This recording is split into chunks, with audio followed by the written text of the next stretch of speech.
حضرت ابو درداء رضی اللہ تعالیٰ عنہ فرماتے ہیں کہ نبی پاک صلی اللہ تعالیٰ علیہ وسلم ارشاد فرمانے لگے کیا میں تمہیں ایک ایسی چیز نہ بتاؤں جو تمہارے اعمال کو ستھرا کر دے گی اور اللہ کے نزدیک تمہارے درجے بھی بڑے بلند کرے گی، اور وہ ایسی چیز ہے جو تمہارے لیے سونا اور چاندی خیرات کرنے سے افضل ہے۔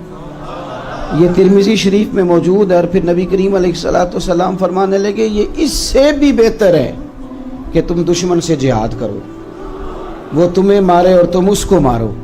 یا رسول اللہ، ایسی چیز جو سونا چاندی خیرات کرنے سے بہتر ہو، دشمن کے مقابلے میں قتال سے بہتر ہو، یہاں تک کہ بندہ شہید ہو جائے، حضور وہ کون سی چیز ہے؟ تو اللہ کے محبوب فرمانے لگے بڑی سادی سی ہے۔ یا رسول اللہ کیا ہے؟ فرمایا اللہ تعالیٰ کا ذکر ہے۔ اللہ کا ذکر مزاج بنائیں۔ اب کوئی شخص اگر یہ سوال کرے جی مثلا اللہ تعالیٰ کا ذکر اتنی کثرت سے کیسے کریں؟ ہر وقت جو کہا گیا ذکر کرو، اور یہ جو کہا گیا کہ صبح و شام اللہ ہی کی پاکی بیان کرو، تو یہ ممکن کیسے ہے؟ تو ہمارے صوفیاء نے، ہمارے بزرگوں نے ہمیں اس کا حل بتایا ہے۔ وہ کہتے ہیں اس کا حل یہ ہے کہ نعمت ملے تو شکر کرو، یہ بھی اللہ کا ذکر ہے۔ آزمائش آئے تو صبر کرو، یہ بھی اللہ کا ذکر ہے۔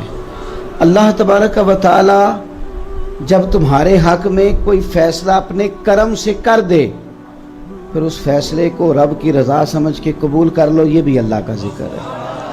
اور اللہ تبارک و تعالی نے جہاں مناسب سمجھا، جہاں مالک کی حکمت کا تقاضا ہوا، وہاں اللہ نے تمہیں رکھ دیا ہے، اپنی رضا کے مطابق مال دیا ہے، جس خاندان میں چاہا ہے وہاں پیدا کیا ہے، جتنی چیزوں کی تمہیں ضرورت تھی اللہ نے تمہیں وہ دی ہیں، اب تم رب کی قضا پہ راضی ہو جاؤ، یہ بھی اللہ کا ذکر ہے، یہ بھی اس کا ذکر ہے۔ اور جو